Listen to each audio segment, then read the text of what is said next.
मौत की सजा पाने के बाद मैंने सबसे पहला काम ये किया कि महज 2.5 दिन के अंदर जेल से ही बाहर 18 खौफनाक वारदातों को अंजाम दे डाला। सबसे पहले एक बहुत बड़ा बिजनेसमैन नहाते वक्त रहस्यमयी तरीके से डूबकर मर गया और फिर खबर आई कि अंडरवर्ल्ड का डॉन जल्दी जल्दी खाना खाने की वजह से गले में अटकने से मारा गया। सबको लगा कि ये बस एक हादसा है, लेकिन किसी को नहीं पता था कि असली कातिल मैं हूँ, जो एक झूठे इल्जाम में जेल की सजा काट रहा है। ऐसा इसलिए मुमकिन हुआ क्योंकि मुझ में डेथ वॉरियर सिस्टम जाग चुका था। अब मुझे बस उन दरिंदों को सजा देनी थी जिनका कानून कुछ नहीं बिगाड़ सकता था। ऐसा करने पर मुझे इनाम मिलता और मेरी ताकत बढ़ती जाती। जबकि कुछ ही दिन पहले तक मैं एक आम जोश से भरा हुआ कॉलेज स्टूडेंट था, लेकिन एक दिन गलती से मैंने एक गली में एक खौफनाक जुर्म होते हुए देख लिया। जब मुझे बेहोश कर दिया गया और मेरी आंख खुली तो मैंने खुद को एक होटल के कमरे में खून से लथपथ पाया। इससे पहले कि मैं कुछ समझ पाता 7-8 पुलिस वाले दरवाजा तोड़कर अंदर घुस आए और उसके बाद मुझे 18 मासूम बच्चों को बेरहमी से मारने वाला एक दरिंदा बना दिया गया। अदालत में मेरे पास अपनी बेगुनाही साबित करने के लिए कुछ नहीं था, क्योंकि वहाँ एक ऐसा गवाह खड़ा कर दिया गया था जिसे मैंने अपनी जिंदगी में कभी नहीं देखा था। मैंने अपनी आंखों से देखा था कि वो एक बच्चे को गली में घसीट कर ले जा रहा था। उसके इसी झूठ की वजह से मुझे उम्र कैद की सजा सुनाकर ब्लैक स्टोन जेल में डाल दिया गया।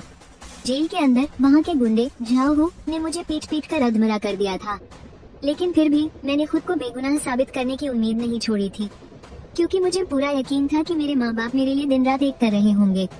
वो किसी भी कीमत पर मेरे माथे से ये कलंक मिटा देंगे। लेकिन एक दिन एक पुलिस वाले ने मुझे बताया कि वो अब इस दुनिया में नहीं रहे। उन पीड़ित परिवारों ने गुस्से में आकर उनकी जान ले ली थी।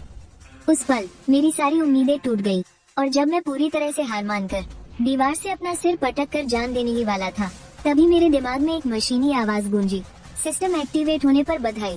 आज से आपके पास दुनिया के हर गुनाह का फैसला करने की ताकत होगी और साथ ही अपने परिवार को जिंदा करने का मौका भी। ये सुनते ही मेरी खुशी का कोई ठिकाना नहीं रहा। क्या आखिरकार मेरी किस्मत का ताला खुल गया था? फिर सिस्टम ने मुझे बताया कि मैं मुजरिमों को सजा देकर हंटिंग पॉइंट्स कमा सकता हूँ। इसके अलावा मुझे 4 खास ताकतें भी मिली थी। पहली ताकत का नाम था खतरे का एहसास।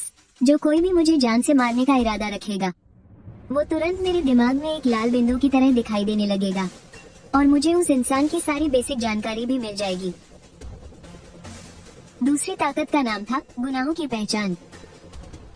मैं अपने आसपास के 500 मीटर के दायरे में किसी भी पापी इंसान का पता लगा सकता हूँ। तीसरी ताकत थी हादसा करवाना। मैं एक तय दायरे के अंदर माहौल के हिसाब से ऐसे हादसे करवा सकता हूँ जो बिल्कुल असली लगे और अपने दुश्मनों को मारकर हंटिंग पॉइंट्स कमा सकता हूँ। और मेरी चौथी ताकत थी डेथ वॉरियर की तैनाती। मैं अपने हंटिंग पॉइंट्स का इस्तेमाल करके उन्हें बुला सकता था जो कोई भी हो सकते थे, चाहे एक खूंखार कातिल या कोई शातिर हैकर। ये सब जानने के बाद मेरी आंखों में उम्मीद की एक नई चमक आ गई थी। ये चारों ताकतें ही अब मेरे इंतकाम का इकलौता हथियार थी और मेरे परिवार को फिर से जिंदा करने की वो जिद जो पहले नामुमकिन सी लगती थी। इसके बाद मैंने सिस्टम का इस्तेमाल करके उन 3 लोगों का काम तमाम कर दिया जिनसे मेरी जान को खतरा था। पहला था मेन सन, जो खाना खाते वक्त एक रोटी के गले में अटकने से बेमौत मारा गया। दूसरा था पागल कुत्ता ली, जो नहाते वक्त पानी में डूबकर मर गया। और तीसरा था वो जेल का गुंडा झाओ, जो मुझे बहुत परेशान करता था। बाहर मजदूरी करते वक्त एक बहुत बड़ा पत्थर सीधे उसके सिर पर आ गिरा। ये तीनों ही अलग अलग हादसों का शिकार हो गए। अब अगर डिटेक्टिव कोनन भी आ जाए ना, तो वो भी मेरे खिलाफ कत्ल का कोई सबूत नहीं ढूंढ पाएगा। इन सब के बदले मुझे 120 हंटिंग पॉइंट्स मिले, लेकिन इतने कम पॉइंट्स से मैं सिर्फ एक बिना किसी खास ताकत वाले वॉरियर को ही बुला सकता था, जो मेरी इस मुसीबत में किसी काम का नहीं था। लेकिन सिस्टम पैनल की सारी जानकारी पढ़ने के बाद मेरे दिमाग में एक जबरदस्त तरकीब आई। अब मुझे एक ऐसे वॉरियर को बुलाना था जो जेल के अंदर मेरी हिफाजत कर सके, और इसके लिए मुझे पूरे 500 हंटिंग पॉइंट्स की जरूरत थी। इसलिए अब मुझे हर हाल में ज्यादा से ज्यादा हंटिंग पॉइंट्स कमाने थे। फिर मैंने खतरे के एहसास वाली ताकत का इस्तेमाल किया और जाना कि इस वक्त कौन से 2 लोग मेरे लिए सबसे बड़ा खतरा है। एक था चिंडोन, जिसे लोग स्पाइक कहते थे। वो उसी झाओ का सबसे खास गुर्दा था और ये दोनों मिलकर बात बात पर मेरी बुरी तरह पिटाई करते थे। एक मोटा वुगांग नाम का आदमी भी है। वो आदमियों पर बुरी नजर रखने वाला एक नंबर का ठरकी है। वो अक्सर मुझे साबुन उठाने जैसे गंदे काम करने को कहता था, इसलिए ये दोनों अब मेरी हिट लिस्ट में सबसे ऊपर है। लेकिन मैं जानता हूँ कि अगर मैंने बिना सोचे समझे अपने सिस्टम की ताकत का इस्तेमाल किया तो मेरा राज खुलने का खतरा बहुत बढ़ जाएगा। इसलिए सफाई के लिए मैंने अपने लिए 2 पक्के नियम बनाए हैं। पहला, मैं जिन्हें भी चुनूंगा उनके बीच आपस में कोई कनेक्शन नहीं होना चाहिए। यानी जिन्हें मैं सच में रास्ते से हटाना चाहता हूँ उन्हें कुछ रैंडम लोगों की भीड़ में छिपा देना। इससे मेरे पकड़े जाने का खतरा ना के बराबर रह जाएगा। दूसरा नियम, मुझे शिकार के बीच का वक्त बढ़ाना होगा, क्योंकि ब्लैकस्टोन जेल में हर महीने मौत का एक कोटा फिक्स होता है। अगर कम समय में बहुत ज्यादा लोग मरे तो मैनेजमेंट इसकी तहकीकात जरूर करेगा। इन 2 पक्के नियमों को ध्यान में रखते हुए मैंने जल्द ही 4 और शिकार ढूंढ लिए और देखते ही देखते अगले दिन के लंच का वक्त हो गया। मैं अपनी प्लेट लेकर एक शांत से कोने में बैठ गया। जल्द ही मेरी नजर अपने पहले शिकार यानी गिद्ध पर लॉक हो गई। वो बड़ी अकड़ के साथ अपने चमचों द्वारा लाए गए खाने का मजा ले रहा था। थोड़ी ही दूर से एक दुबला पतला कैदी अपनी प्लेट लिए उसकी तरफ आ रहा था। उसकी प्लेट में पीनट बटर रखा हुआ था। ये देखते ही मेरी आंखों में एक चमक आ गई, क्योंकि गिद्ध को मूंगफली से बहुत भयानक एलर्जी थी। जल्दी वो कमजोर कैदी गिद्ध के पास पहुंच गया। बिना कोई शक पैदा किए मैंने सीधा अपने दिमाग में एक कमांड दी, सिस्टम हादसा वाली ताकत का इस्तेमाल करो। टारगेट है गिद्ध। पीनट बटर वाला कैदी जब गिद्ध की टेबल के पास से गुजरेगा तो पास बैठे किसी आदमी का पैर गलती से आगे आएगा और वो कैदी उससे टकराकर गिर पड़ेगा और फिर उसकी प्लेट का सारा पीनट बटर छिटक कर सीधा गिद्ध की सूप में जा गिरेगा। तुरंत ही सिस्टम ने मुझे बताया कि हादसा सेट हो चुका है और इसमें 10 हंटिंग पॉइंट्स खर्च हुए हैं। अगले ही पल उस कमजोर कैदी की जोरदार चीख निकली। हुआ यूं कि पास में अंगड़ाई ले रहे एक कैदी के पैर से वो बुरी तरह टकरा गया और देखते ही देखते वो औंधे मुंह आगे की तरफ गिरा। उसके हाथ से स्टील की प्लेट छूटकर दूर जा गिरी और ढेर सारा खाना और सूप एक दूसरे कैदी के ऊपर झपाक से जा गिरा। इसके बाद तो गिद्ध के चमचे तुरंत खड़े हो गए और जमीन पर गिरे उस बेचारे कैदी पर लात घूंसों की बरसात कर दी।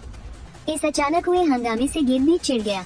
उसने गुस्से में अपनी भौहें सिकोड़ ली, लेकिन उसे इस बात की भनक तक नहीं थी कि पीनट बटर का एक छोटा सा टुकड़ा बड़ी ही खामोशी से उसके सूप में घुलकर एकदम गायब हो चुका था।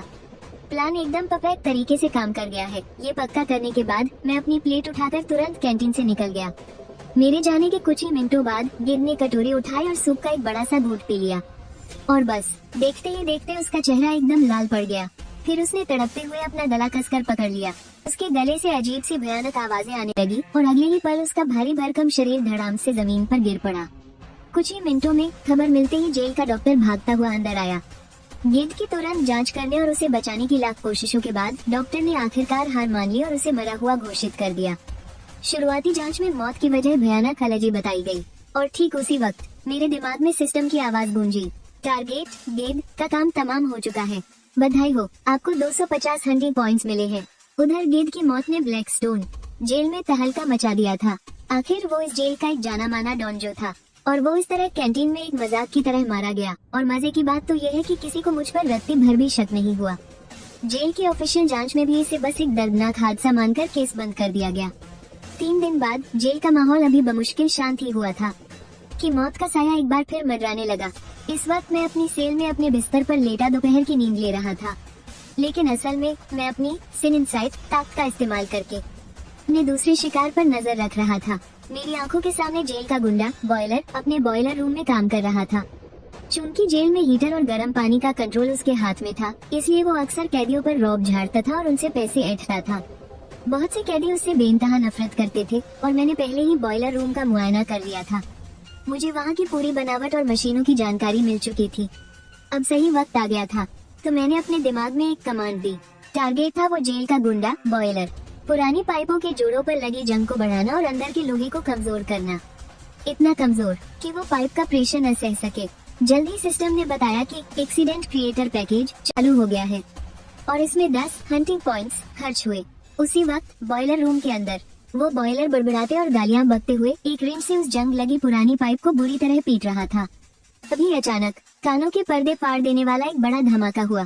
वो पुरानी पाइप जिस पर मैंने अपना वार किया था अपने सबसे कमजोर जोर से जोरदार तरीके से फट गई और पलक झपकते ही 100 डिग्री से भी ज्यादा खौलता हुआ पानी और भाप बाहर फूट पड़ी।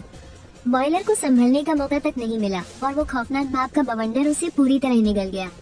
जब तक गार्ड्स ने हड़बड़ाहट में वाल्व बंद किया, तब तक बॉयलर बुरी तरह से जलकर पक चुका था। आखिर में इस हादसे को पुरानी मशीनों की खराबी के कारण हुआ एक एक्सीडेंट करार दे दिया गया। इसी के साथ मुझे 150 हंटिंग पॉइंट्स भी मिल गए अब मैं अपने लिए डेथ गार्ड खरीदने के एक कदम और करीब आ गया था। एक के बाद एक दो बड़े गुंडों की मौत ने ब्लैकस्टोन जेल की ताकत के खेल में एक बहुत बड़ा खालीपन ला दिया था। मेरे सेल में भी इसका असर दिखने लगा था। अब जाओ का खौफ जो नहीं रहा था, मेरे ही सेल का वो नुकीला चिंडोंग अब और भी ज्यादा हवा में उड़ने लगा था। उस दिन मैं एक कोने में शांति से अपना खाना खा रहा था, तभी चिंडोंग ने अचानक मेरी थाली छीन ली और उसमें बचा कुचा खाना अपनी कटोरी में पलट लिया। मैं कुछ नहीं बोला, बस उसे अपनी अकड़ दिखाते हुए घूरता रहा। क्या बे, क्या घूर रहा है? अब जा और हवा खा। उसने बड़ी ही खूंखार नजरों से मेरी तरफ देखते हुए कहा। उसके खून से लाल आंखों में एक अजीब सा पागलपन था।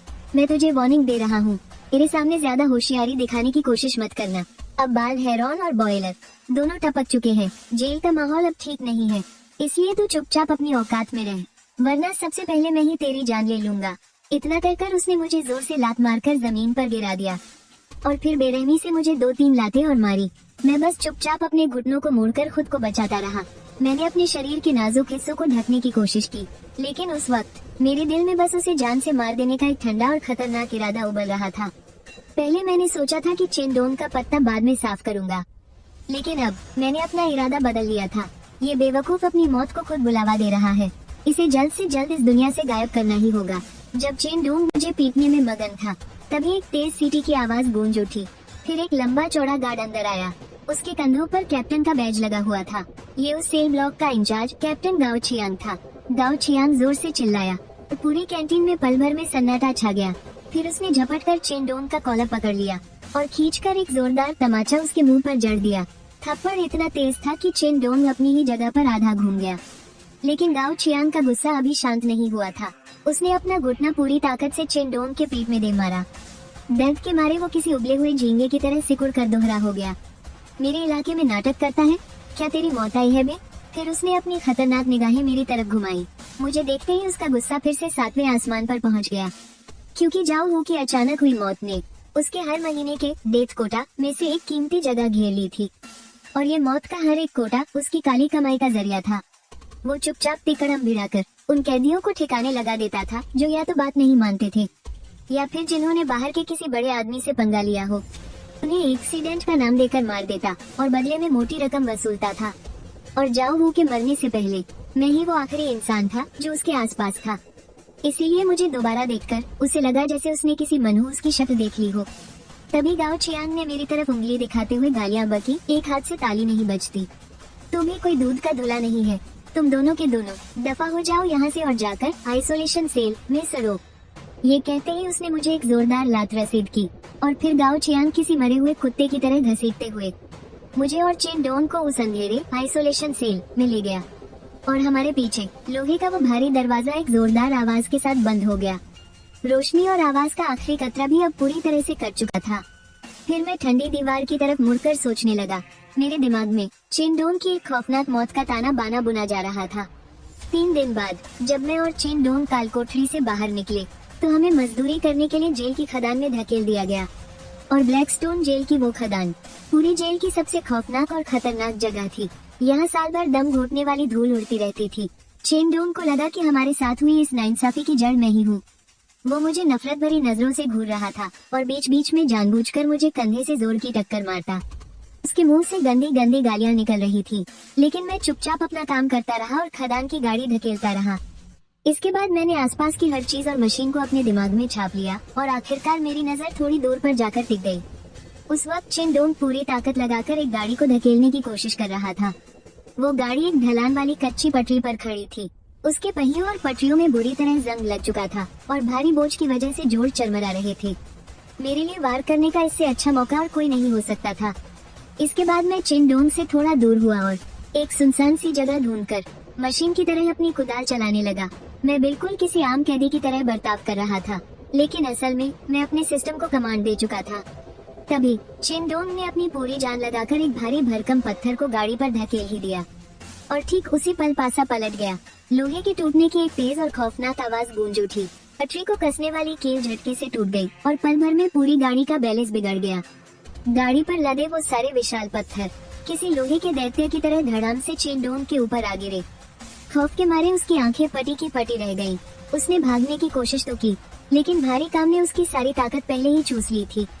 वो बस एक आखिरी दर्दनाक चीख ही मार सका। अगले ही सेकंड अनगिनत पत्थरों ने उसे पूरी तरह से निगल लिया।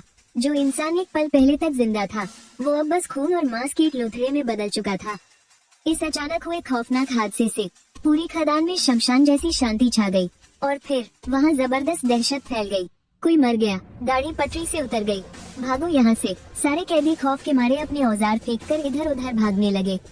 कुछ ही देर में पूरी घाटी संतरियों की तीखी सीटियों की आवाज से गूंजने लगी। मेरे चेहरे पर डर और हैरानी का बिल्कुल सटीक नाटक था। मैं भी भीड़ के साथ पीछे हटने लगा। जल्दी ही संतरियों का कप्तान दाओ चियांग अपने आदमियों के साथ वहाँ पहुँच गया। खून से सने उन पत्थरों के ढेर को देखते ही उसकी मुठियाँ गुस्से से कस गई। एक और मर गया। इस महीने मौत का ये दूसरा कोटा है। इसका सीधा सा मतलब था कि उसकी कमाई का एक और हिस्सा कम हो गया था।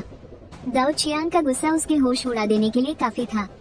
इसके बाद उसने खदान में मौजूद हर कैदी से एक एक करके पूछताछ की, लेकिन हैरानी की बात ये थी कि सबकी गवाही बिल्कुल एक जैसी थी। सबका यही कहना था कि मशीन पुरानी होने की वजह से ये हादसा हुआ। दाओ चियांग को इसमें किसी भी साजिश का कोई सुराग नहीं मिला, लेकिन उसके अंदर खौलते हुए गुस्से को बाहर निकलने का कोई तो रास्ता चाहिए था ना। और फिर गाज मुझ पर ही गिरनी थी। दाओ चियांग ने झटके से मेरा कॉलर पकड़ा और दांत पीसते हुए गुर्राया, हरामजादे, तू चिन डोंग के साथ एक ही ग्रुप में था ना? फिर तुम दोनों ने साथ मिलकर काम क्यों नहीं किया? अगर तुम एक दूसरे पर नजर रखते हुए काम करते तो ये जानलेवा हादसा होता ही नहीं। कमीने, दफा हो जा काल कोठरी में। और इसी तरह मुझे एक बार फिर उसी जानी पहचानी काल कोठरी में घसीट लिया गया। लेकिन मेरे लिए अब ये सब रोज का नाटक बन चुका था। जैसे ही मेरे मुंह पर वो भारी दरवाजा जोर से बंद हुआ, एक बार फिर उस घने और खौफनाक अंधेरे ने मुझे अपने आगोश में ले लिया। चेनडोंग को रास्ते से हटाने पर मुझे 100 क्राइम हंटिंग पॉइंट्स मिले थे और अब मेरे पॉइंट्स का बैलेंस 590 तक पहुंच चुका था। और ये आंकड़ा मेरे लिए एक खतरनाक कैदी बॉडीगार्ड को बुलाने के लिए काफी था, जिसका सीधा सा मतलब था कि अब मेरी सुरक्षा की गारंटी पक्की थी। इसके बाद मैंने अपने दिमाग में ही सिस्टम को कमांड दिया, पावर इस्तेमाल करो, डेड वॉरियर डिप्लॉय। मैंने आलोंग नाम का एक हट्टा कट्टा डेड वॉरियर बनाया और उसे आम इंसानों से कहीं ज्यादा बेहिसाब शारीरिक ताकत और मार सहने की क्षमता से भर दिया। इन ताकतों के साथ वो नंगे हाथ 5 आम नौजवानों को धूल चटा सकता है। जानबूझकर हमला करने के इल्जाम में वो ब्लैकस्टोन जेल आएगा और उसे उसी सेल 2203 में डाला जाएगा जहां मैं हूँ। जल्दी सिस्टम ने मुझे बता दिया कि काम पूरा हो गया है और इसमें मेरे 550 क्राइम पॉइंट्स खर्च हो गए। अगली सुबह सेल 2203 का दरवाजा बड़ी बेदर्दी से खोला गया और फिर एक लंबा चौड़ा साया धीरे धीरे अंदर आया। सेल में मौजूद हर किसी की नजरें अचानक उसी पर टिक गयी। वो आदमी लगभग 190 सेंटीमीटर लंबा था और उसका शरीर किसी खूंखार भूरे भालू की तरह भारी भरकम था। उसके खूंखार और गठीले बाइसेप्स की वजह से ग्रे रंग की जेल की वर्दी फटने को तैयार लग रही थी। वो बस चुपचाप वहाँ खड़ा था, बिना एक लफ्ज कहे, लेकिन उसकी दहशत ने पूरे सेल को अपने खौफ में जकड़ लिया था। ये आदमी और कोई नहीं बल्कि मेरा बनाया हुआ खूंखार मोहरा आलोंग था। आलोंग की सर्द और बेरहम आंखों ने धीरे धीरे सेल के हर एक इंसान को घूरा और फिर वो सीधा उसी बिस्तर की तरफ बढ़ गया जो कभी झाव होका हुआ करता था। उसने अपना सामान जोर से बिस्तर पर पटका और फिर बिल्कुल खामोशी से वहीं बैठ गया। सेल के अंदर बाकी कैदियों की हवा टाइट हो चुकी थी। उन्हें एक भयानक खौफ महसूस हो रहा था। वो एक दूसरे का मुंह ताक रहे थे। किसी की कुछ बोलने की हिम्मत नहीं हुई, लेकिन चूहा नाम का एक दुबला पतला और ठीकना कैदी अपनी मौत को दावत देते हुए आलोंग के सामने जा खड़ा हुआ। उसने अपनी उंगली उठाई और सीधा आलोंग के सीने पर दे मारी। बे हुए नए लड़के, यहाँ के नियम कानून नहीं पता क्या? ये बिस्तर क्या तेरे बाप का है जो तू मजे से यहाँ सोने आ गया? जाकर पहले टॉयलेट साफ कर और फिर हम भाइयों के हाथ पैर दबा। उसकी बात पूरी भी नहीं हुई थी कि अचानक उसकी हालत में ही अटक गई। लोहे के किसी शिकंजे जैसे एक बड़े से हाथ ने उसकी कलाई को बुरी तरह जकड़ लिया था। चूहे के चेहरे की हवाइयाँ उड़ गई। उसे ऐसा लगा जैसे उसकी कलाई की हड्डियाँ किसी हाइड्रोलिक मशीन में कुचली जा रही हो। उस जानलेवा दर्द के मारे उसके पसीने छूटने लगे। अबे हरामी, मेरा हाथ छोड़, वो खौफ और गुस्से से बौखला कर चिल्लाया। आलोंग ने धीरे से अपना सिर उठाया। उसकी उन सर्द आंखों में कोई रहम, कोई जज्बात नहीं था। वो बस बिना किसी भाव के खड़ा हुआ और फिर अपने हाथ को एक जोरदार झटका दिया। उसने 50 किलो के उस चूहे को हवा में ऐसे उछाला जैसे वो कोई आलू की बोरी हो। पूरे सेल में पल भर में शमशान जैसी खामोशी छा गई। अब वहाँ सिर्फ चूहे के दर्द से कराहने की आवाज गूंज रही थी। हर कोई इस खतरनाक नजारे को देखकर सन रह गया था। अब आलोंग को देखने वाली हर आंख में सिर्फ और सिर्फ खौफ भरा था। इसके बाद आलोंग ने वहाँ मौजूद एक कैदी को घूर कर देखा और फिर अपनी भारी और डरावनी आवाज में बोला, आज से ये सेल मेरा इलाका है। किसी को कोई दिक्कत है क्या? और ठीक उसी वक्त बगल वाले 2204 नंबर सेल में भी एक गंदी साजिश रची जा रही थी। 100 किलो का भारी भरकम मोटा आदमी बिना शर्ट पहने अपने बिस्तर पर पसरा हुआ था। उसकी आंखों में एक अजीब सी हवस और नीचता साफ झलक रही थी। आजकल जेल के ज्यादातर दादा लोग या तो मर चुके थे या गायब थे, तो अब इस मोटे वुगांग को जो मर्जी आएगी वो वही करेगा ना। वो लिन मो और जियो लियू नाम के लड़कों पर तो उसकी कब से गंदी नीयत थी। ये सोचते ही वुगांग ने अपने मोटे होठों पर जीभ फेरी। उसकी आंखों की वो गंदी हवस अब छुप नहीं रही थी। फिर उसने अपने गुर्गों को हुक्म दिया, आज जब कैदियों को बाहर टहलने का वक्त मिलेगा तो उस मैदान को चारों तरफ से घेर लेना। और देखते ही देखते दोपहर में कैदियों के बाहर निकलने का वक्त हो गया। वो मोटा वुगांग अपने कुछ गुर्गों के साथ पागलों की तरह किसी को ढूंढ रहा था और जल्द ही एक कोने में उसे अपना शिकार मिल गया। वो 18 साल का एक नौजवान लड़का था जो जमीन पर उखड़ू बैठा किसी लकड़ी से धूल में कुछ लकीरें खींच रहा था। उसकी त्वचा एकदम गोरी और नैन नक्श बेहद कोमल थे। इस दरिंदगी और खतरनाक मुजरिमों से भरी जेल में वो एक नाजुक और मासूम से सफेद खरगोश की तरह लग रहा था। ये वही जियो लियू था जिसे पाने के लिए वुगांग दिन रात तड़प रहा था। उसे देखते ही वुगांग के चेहरे पर एक घिनौनी मुस्कान तैर गई। वो तुरंत अपने गुर्गों को लेकर उसके पास पहुंच गया। जियो लियू ने घबराकर अपना सिर उठाया और सामने ही उसे वुगांग का वो हवस से भरा मोटा चेहरा नजर आया। उसने वहां से भागने की कोशिश की, लेकिन तब तक वुगांग के गुर्गे उसे चारों तरफ से घेर चुके थे। कोई रास्ता ना पाकर जियो लियू ने कांपती हुई आवाज में कहा, नमस्ते मोटे भाई। उसकी इस घबराहट को देखकर वुगांग का दिल पिघल सा गया। वो अपना गंदा हाथ बढ़ाकर जियो लियू के गालों को छूने ही वाला था कि तभी जियो लियू डर के मारे एक कदम पीछे हट गया। ये देखते ही वुगांग के चेहरे के भाव एकदम से बदल गए। वो गुस्से से तंग गया, लेकिन अगले ही पल उसने एक और भी ज्यादा घिनौनी और गंदी सी मुस्कान बिखेरी। अरे क्या बात है, शर्मा रहा है क्या मेरी जान? तुम 2203 वालों का अब कोई बॉस नहीं रहा। आज से तुम मेरे अंडर रहोगे। तेरा भाई वादा करता है यहाँ तुझे ऐश कराएगा। कोई तुझे हाथ लगाने की जरूरत नहीं करेगा। आसपास खड़े वुगांग के गुंडे ठहाके मारकर हंसने लगे। वो जियो लियू को ऐसे घूर रहे थे जैसे कोई शिकार मिल गया हो। उनकी नजरों में साफ कमीनापन था। ये देखकर जियो लियू और भी बुरी तरह कांपने लगा। वो अच्छी तरह समझ गया था कि वुगांग के कहने का असली मतलब क्या है। तभी जियो लियू ने किसी तरह हिम्मत जुटाई और हकलाते हुए बोला, हाँ, हमारे सेल में एक नया बॉस आ गया है। ये सुनते ही वुगांग ऐसे हंसा जैसे उसने दुनिया का सबसे बड़ा चुटकुला सुन लिया हो। तुम जैसे डरपोक और फूस लोगों का बॉस? कौन है बे? सामने आ, मुझे भी तो देखने दे। उसकी हंसी में साफ घमंड और बेइज्जती झलक रही थी। इस वक्त तालोंग हाथ बांधे बड़ी ठंडी नजरों से ये सब तमाशा देख रहा था और उधर काल कोठरी में बंद में अलोंग की आंखों के जरिए ये पूरा नजारा साफ साफ देख रहा था। मैंने अलोंग को बुलाया तो अपनी हिफाजत के लिए था, लेकिन मैं चाहता था कि इस हिफाजत में असली दम हो और ये पूरी तरह से जायज लगे। इसलिए अलोंग को अपनी ताकत और रुतबा दिखाना ही था। अब चूंकि 2203 अलोंग का इलाका है, तो वहाँ के लोगों की रक्षा करना ही अपना दबदबा बनाने का सबसे बेहतरीन तरीका था, ताकि भविष्य में जब अलोंग मेरी हिफाजत करे तो किसी को शक न हो और वो अजीब न लगे। तभी मैंने अलोंग को हमला करने का हुक्म दे दिया। मेरा इशारा मिलते ही अलोंग सीधे वुगांग की तरफ बढ़ चला। उधर वुगांग का सब्र अब जवाब दे चुका था। उसने झटके से जियो लियू का पतला सा हाथ दबोच लिया और अपनी आवाज भारी करते हुए गुर्राया, ए चूहे, ज्यादा भाव मत खा, वरना आज रात ही मैं अपने बंदूक से तेरी ऐसी कुटाई करवाऊंगा कि याद रखेगा। जियो लियू डर के मारे बुरी तरह चीख पड़ा। खौफ से उसकी आंखों में आंसू डबडबा आए थे, लेकिन तभी लोहे के किसी शिकंजे जैसे एक भारी भरकम हाथ ने बिना किसी आहट के वुगांग की कलाई को जकड़ लिया।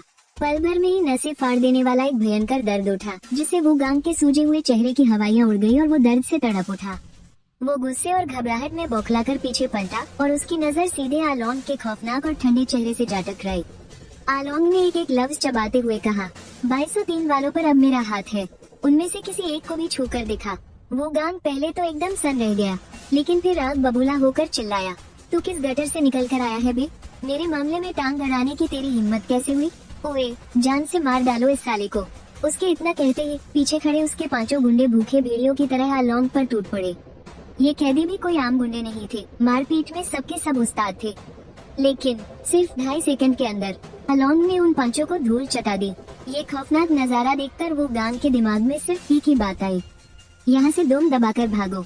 लेकिन इससे पहले कि वो एक कदम भी खिसका पाता, आलोंग ने हवा में पैर उठाया और सीधे उसके पेट पर एक जोरदार लात जड़ दी। जोरदार झटके से वुगांग का भारी भरकम शरीर हवा में उछलकर दूर जा गिरा। अगले ही पल आलोंग का भारी जूता वुगांग की छाती पर था। वुगांग की तो जैसे सांसें ही उखड़ गईं, उसे लगा जैसे उसके फेफड़े फट जाएंगे। फिर आलोंग ने उसकी तरफ झुककर सीधे उसकी आंखों में घूरते हुए कहा, आज के बाद अगर तू 2203 के किसी भी बंदे के आसपास भी भटकाना तो बिना सोचे तेरी गर्दन मरोड़ दूंगा।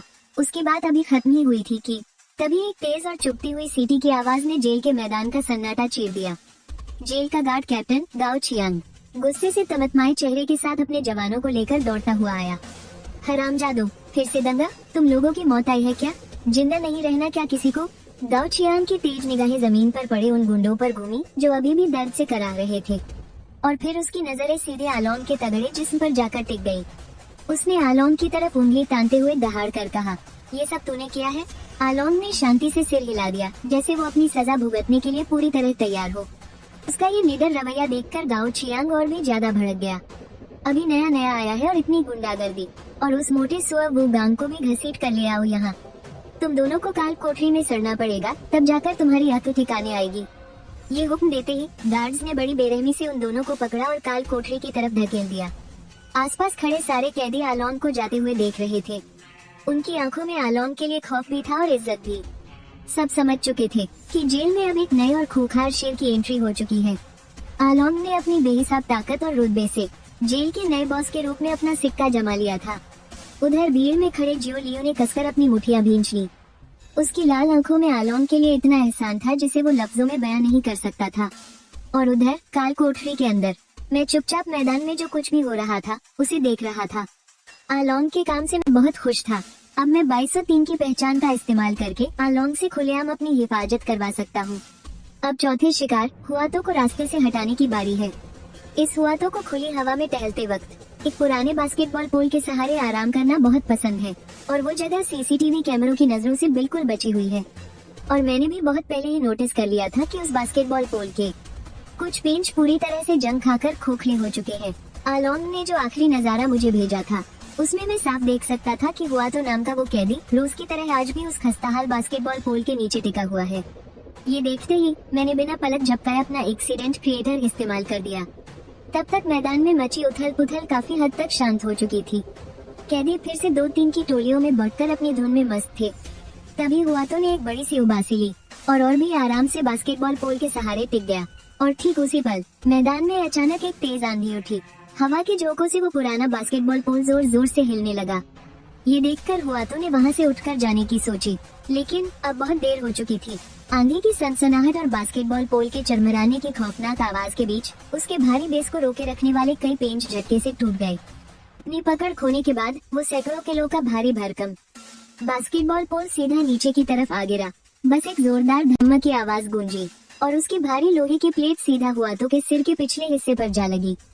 हुआतो के मुंह से चीख तक नहीं निकल पाई और उसका बेजान शरीर जमीन पर ढेर हो गया। पूरे मैदान में एक पल के लिए शमशान जैसी शांति छा गई और फिर अचानक खौफ से भरी चीखें गूंज उठी। अरे ये तो मर गया, बास्केटबॉल पोल ने इसकी जान ले ली, जल्दी कोई मदद के लिए आओ। पल भर में पूरी जेल में सायरन बजने लगा। सभी कैदियों को फौरन धक्के मारते हुए उनकी कोठरियों में वापस भेज दिया गया। जेल के पहरेदारों ने मौके की बारीकी से जांच की। उन्हें बीच से टूटे हुए वो पेंच भी मिल गए। उन्होंने कुछ चश्मदीदों से भी पूछताछ की। सबको यही लगा कि हुआतो की किस्मत ही बहुत खराब थी। आखिर में जेल प्रशासन ने इस घटना को महज एक हादसा मानकर फाइल बंद कर दी। किसी को रत्ती भर भी शक नहीं हुआ कि इस सब के पीछे एक अनदेखे मोहरे की चाल थी। यहाँ कालकोठरी के गुप्त अंधेरे में मैंने धीरे से अपनी आंखें बंद कर ली। इस इंसाफ ने मुझे पूरे 100 हंटिंग पॉइंट्स दिला दिए थे। मैंने मन ही मन बुदबुदाया, वो गंग अब बहुत जल्द तेरी बारी है। 2 दिन बाद मैं आखिरकार कालकोठरी से बाहर आ ही गया। जब मैं अपनी 2203 नंबर कोठरी में वापस लौटा तो मैंने तुरंत अंदर के बदले हुए माहौल को भांप लिया। आलोंग एक ऐसा आदमी जिसे जेल में आए हुए महज कुछ ही दिन हुए थे। उसने अपने खूंखार मुख को और सही मौके पर दिखाई गई अपनी ताकत के दम पर पूरी कोठरी के लोगों के दिलों में अपना खौफ भर दिया था। लेकिन मैं बिना कोई रिएक्ट किए शांति से जाकर अपने बिस्तर पर बैठ गया। अब वक्त आ गया था मेरे अगले शिकार स्कॉर्पियन के साथ एक नया हादसा करने का। मुझे दूसरे कैदियों की गपशप से ये पता चल चुका था कि ये स्कॉर्पियन जेल की फैक्ट्री में ग्राइंडिंग मशीन चलाने वाले वर्करों में से एक है। इस बेहद जरूरी जानकारी के हाथ लगते ही मेरे दिमाग में मौत की एक बिल्कुल नई स्क्रिप्ट तैयार होने लगी। एक दिन और बीतने के बाद आलोंग भी कालकोठरी से बाहर आ गया। जब उसका लंबा चौड़ा शरीर कोठरी के दरवाजे पर दिखा तो कोठरी का माहौल जैसे एकदम से जम गया। हर किसी के हाथ के काम अचानक से रुक गए। तभी हाउजी चापलूसी भरी मुस्कान के साथ आगे बढ़ा। अरे लोंग भाई, आप आ गए। उस दिन तो आपने गजब का भौकाल मचा दिया था। ये देखकर बाकी कैदी भी तुरंत आलोंग को घेर कर उसकी मक्खनबाजी करने लगे, लेकिन आलोंग ने बिना कोई भाव दिखाए बस अपना सिर हिला दिया। फिर उसकी नजरें भीड़ को चीरती हुई सीधे मुझ पर आकर टिक गई। वहाँ मौजूद लोगों को यही लग रहा था कि मेरी और आलोंग की ये पहली मुलाकात है। उन्हें लगा कि आलोंग मुझे घूर कर अपना गुस्सा दिखा रहा है, क्योंकि मैंने आगे बढ़कर उसका स्वागत नहीं किया था। हाउजी बहुत ही चालू किस्म का बंदा था। उसने तुरंत नए बॉस के सामने नंबर बनाने का ये मौका पकड़ लिया। वो एकदम से पलटा और मुझ पर चिल्लाते हुए गुर्राया, ओए लिनमो, क्या तू अंधा हो गया है? दिखाई नहीं देता कि लोंग भाई वापस आ गए हैं? चल उठ और चुपचाप आकर लोंग भाई का बिस्तर लगा और उनके लिए पानी ला। ये सुनकर मैं एक शरीफ लड़के की तरह चुपचाप अपने बिस्तर से उठ खड़ा हुआ, लेकिन तभी आलोंग अचानक से आगे बढ़ा। बस एक जोरदार थप्पड़ की गूंज सुनाई दी और हाउजी सीधा अपनी ही जगह पर गोल गोल घूम गया। फिर सबके सब सुनने रह गए। हाउजी अपना चेहरा पकड़े हुए अविश्वास से आलोंग को घूर रहा था। लोंग भाई, आप मुझे क्यों मार रहे हैं? तभी आलोंग की सर्द आवाज सुनाई दी, बाहर कोई पंगा लेगा तो मैं तुम्हारे लिए खड़ा रहूंगा, लेकिन इस कोठरी के अंदर तुम सबको मेरी बात माननी होगी। और हाँ, मेरी तरफ से फैसले लेने की जरूरत मत करना। हाउजी और बाकी लोग डर के मारे पीले पड़ गए और कुछ बोलने की हिम्मत नहीं जुटा पाए। ये देखकर आलोंग ने संतुष्टि से सिर हिलाया। फिर वो सीधा मेरे पास आया और बोला, आज से मेरा बिस्तर तू ठीक करेगा। वो जरा रुका और फिर बोला, यहाँ कोई तुझे हाथ लगाने की हिम्मत नहीं करेगा। मैंने चुपचाप अपना सिर हिला दिया और उसका बिस्तर लगाने के काम में जुट गया। इसके बाद सच में जेल की उस कोठरी में मेरे दिन काफी आसान हो गए। अब कोई मुझ पर हुक्म चलाने की जरूरत नहीं करता था। इस तरह मैं अपना सारा ध्यान अपने प्लान पर लगा सकता था। उस दिन दोपहर को जेल प्रशासन ने कैदियों को पत्थर खदान में काम पर लगा दिया। मैं अपनी कुदाल से पत्थर तोड़ते हुए अपनी कंखियों से चुपचाप दूरी का अंदाजा लगा रहा था। जल्दी कारखाने से ग्राइंडर मशीन चालू होने की आवाज आई। मैं समझ गया कि सही वक्त आ गया है। मैंने तुरंत अपने दिमाग में एक्सीडेंट मेकर का इस्तेमाल किया। उस वक्त शोर मचाते उस कारखाने में शीजी मशीन चलाते हुए बगल वाले कैदी के साथ थूक उड़ा उड़ाकर गंदी गंदी बातें कर रहा था। उसके चेहरे पर एक नीच सी मुस्कान थी और उसे मौत की आहट का जरा भी अंदाजा नहीं था। उसी पल तेजी से घूमते उस ग्राइंडर के अंदर कई छोटी छोटी दरारें पड़ने लगी थीं, जिन्हें देखना नामुमकिन था। सेंट्रीफ्यूगल फोर्स की वजह से ये दरारें तेजी से फैलने लगी। उधर शीजी अभी भी बगल वाले कैदी के सामने अपनी डींगे हाँक रहा था। अरे मैं बता रहा हूँ ना, जब मैं बाहर हुआ करता था मैंने क्या क्या गुल नहीं खिलाए। लेकिन उसकी बात अभी पूरी भी नहीं हुई थी कि तभी उसके हाथों की मशीन से एक बहुत ही तीखी और डरावनी आवाज निकली और फिर पूरी मशीन बुरी तरह से कांपने लगी। ये देखकर शीजी ने अपनी भौहें सिकोड़ी। वो मशीन बंद करने ही वाला था कि तभी कान फाड़ देने वाला एक जोरदार धमाका हुआ। अनगिनत दरारों वाला वो ग्राइंडर का पहिया अचानक फट गया और उस पहिए के छोटे बड़े अनगिनत टुकड़े गोलियों की तरह चारों तरफ छिटक गए। पास खड़े कुछ कैदियों को जब वो तेज टुकड़े लगे तो वो लहूलुहान होकर जमीन पर गिर पड़े और बेचारा शीजी तो बिल्कुल उस धमाके के बीचों बीच खड़ा था। उसे तो पलक झपकाने का भी मौका नहीं मिला। हथेली के आकार के एक बड़े टुकड़े ने उसका आधा हिस्सा ही उड़ा दिया। कुछ सेकंड बाद उसका वो कटा फटा शरीर धड़ाम से जमीन पर जा गिरा। पूरे कारखाने में शमशान जैसी शांति छा गई। कुछ ही सेकंड बाद एक पागल कर देने वाली चीख गूंज उठी, अरे कोई आओ, यहाँ फिर से एक आदमी मर गया। तुरंत ही खतरे का तेज सायरन बजने लगा। हथियार लिए जेल के गार्ड्स की एक टीम कारखाने की तरफ भागी। भीड़ को चीरते हुए गार्ड्स अंदर घुसे। मैंने देखा कि कुछ गार्ड स्ट्रेचर लेकर तेजी से अंदर जा रहे थे। तभी मेरे दिमाग में सिस्टम की आवाज आई, सजा कामयाब रही, आपको 100 पाप अंक मिले हैं। काफी देर बाद गार्ड्स ने आकर सबको एक जगह जमा होने का हुक्म दिया। आज का काम समय से पहले ही खत्म कर दिया गया। अपनी कोठरी में वापस लौटते वक्त कारखाने में हुए इस एक्सीडेंट की खबर पूरी जेल में आग की तरह फैल चुकी थी। रात को जेल प्रशासन ने इस मामले में अपना आधिकारिक बयान जारी किया। उन्होंने इस घटना को एक सुरक्षा में चूक से हुआ हादसा करार दिया। इसके तुरंत बाद ऐसे हादसों को दोबारा होने से रोकने के लिए जेल अधिकारियों ने हुक्म दिया कि कल से सभी कैदियों को 3 दिन की सुरक्षा और बचाव की ट्रेनिंग दी जाएगी। मैं अपने बिस्तर पर लेटे हुए स्पीकर से आ रही यह घोषणा सुन रहा था। हालांकि किसी को भी इस घटना पर शक नहीं था, लेकिन मैं बड़ी चालाकी से एक बात समझ गया था। हादसे का नाम देकर मारना काफी आसान तरीका तो था, लेकिन अगर कम समय में ऐसे हादसे बार बार हुए तो चाहे हर बार कोई ठोस वजह ही क्यों न मिल जाए, तेज दिमाग वालों को शक होना तो लाजमी है। लगता है अगली बार कोई नया पैंतरा आजमाना पड़ेगा। सुरक्षा नियमों की पढ़ाई के दूसरे दिन सारे कैदियों को मैदान में इकट्ठा किया गया। मंच पर खड़े एक गार्ड को सुरक्षा नियम पढ़ते हुए सुनकर चिलचिलाती धूप में कैदियों की आंखें नींद से भारी होने लगी। लेकिन इस बोरिंग लेक्चर के बीच मुझे एक जानलेवा खतरे का एहसास हुआ जो चुपचाप मेरी तरफ बढ़ रहा था। जब से आलोंग ने मैदान में वो गांग की जमकर धुनाई की थी, तब से वो बिल्कुल भी बिल्ली बन गया था। पर आज दोपहर हालात फिर से बदल गए। वो गांग की तरफ से आने वाली वो नफरत भरी लाल लकीर देखते ही देखते और भी मोटी होती जा रही थी और उसका रंग भी हल्के स्लेटी से बदलकर गहरा लाल हो गया था। इसे देखकर मेरे दिमाग की घंटी बज उठी। पक्का वो गांग छुपकर कोई न कोई गहरी चाल चल रहा था। लेकिन वो जो भी साजिश रच रहा हो, मैं हाथ पर हाथ धरे बैठकर अपनी मौत का इंतजार नहीं करने वाला था। मुझे पहले वार करना होगा और हर खतरे को सिर उठाने से पहले ही कुचलना होगा। और उसकी मौत की कहानी तो मैं पहले ही लिख चुका था। जल्द ही जेल में नहाने का समय हो गया। भाप से भरे एक बड़े से गुसलखाने में दर्जनों कैदी एक दूसरे से सटकर नहा रहे थे। मुझे ऐसी भीड़ भाड़ बिल्कुल पसंद नहीं है, इसलिए मैं हमेशा फटाफट नहाकर निकल लेता हूँ और चुपचाप वहाँ से खिसक जाता हूँ। लेकिन उस मोटे वो गांग की बात ही कुछ और थी। उसे शायद ये माहौल बहुत पसंद था, पर उससे भी ज्यादा मजा उससे तब आता था जब सब चले जाते थे और वो अकेला पूरे बाथरूम के सन्नाटे और सुकून का मजा लेता था। उसकी इसी आदत ने मुझे अपना काम तमाम करने का एकदम सही वक्त और जगह दे दी। उस रात मैं हमेशा की तरह नहाने पहुंचा। वहां मैं शरीर पोंछने का नाटक करते हुए पूरे बाथरूम का जायजा लेने लगा। जल्दी मेरी नजर एक बेहतरीन जगह पर टिक गई। बाथरूम के एक कोने में फर्श की एक टाइल किनारे से उखड़ी हुई थी, जिसका कोना किसी धारदार चाकू की तरह बाहर निकला हुआ था। मेरी नजर में ये मौत का एकदम परफेक्ट और नेचुरल जाल था। पूरी योजना पक्की करने के बाद मैंने अपने दिमाग में हादसा बनाने वाली ताकत का इस्तेमाल किया। जैसे ही सिस्टम ने बताया कि जाल बिछ चुका है, मैं अपने कपड़े पहनकर बाथरूम से बाहर निकल आया। देखते ही देखते आधा घंटा बीत गया। अब बाथरूम में सिर्फ 2 ही लोग बचे थे। वो गांग आंखें बंद किए गर्म पानी के मजे ले रहा था और मन ही मन अपनी इंतकाम की खौफनाक साजिश रच रहा था। उसी वक्त बगल वाले केबिन में नहा रहा दूसरा कैदी बाहर निकलने की जल्दी में था और उसके हाथ से फिसलकर एक चिकना सा साबुन नीचे गिर गया। उस कैदी ने देखा कि साबुन वैसे भी थोड़ा सा ही बचा है, तो वो बिना पीछे मुड़े वहाँ से चला गया और वो छोटा सा साबुन जमीन पर गिरने के बाद पानी के बहाव के साथ अजीब तरह से घूमता हुआ सीधे वो गांग के पैरों के पास जा पहुंचा, जो अपने ही ख्यालों में मस्त था। अगले ही पल उसने बिना देखे अपना एक पैर आगे बढ़ाया। पैर के नीचे एक जबरदस्त फिसलन महसूस हुई और उसका भारी भरकम शरीर बेकाबू होकर पीछे की तरफ गिरने लगा। ऐसा लग रहा था जैसे अंधेरे में छुपे किसी अदृश्य हाथ ने उसके गिरने की दिशा और जगह बिल्कुल सटीक तरीके से तय कर दी हो। फिर एक अजीब सी और रोंगटे खड़े कर देने वाली आवाज गूंजी। वो उखड़ी हुई टाइल का नुकीला हिस्सा, सिरेमिक का वो धारदार कोना किसी कुल्हाड़ी की तरह सीधे उसके दिमाग में गहराई तक धंस गया।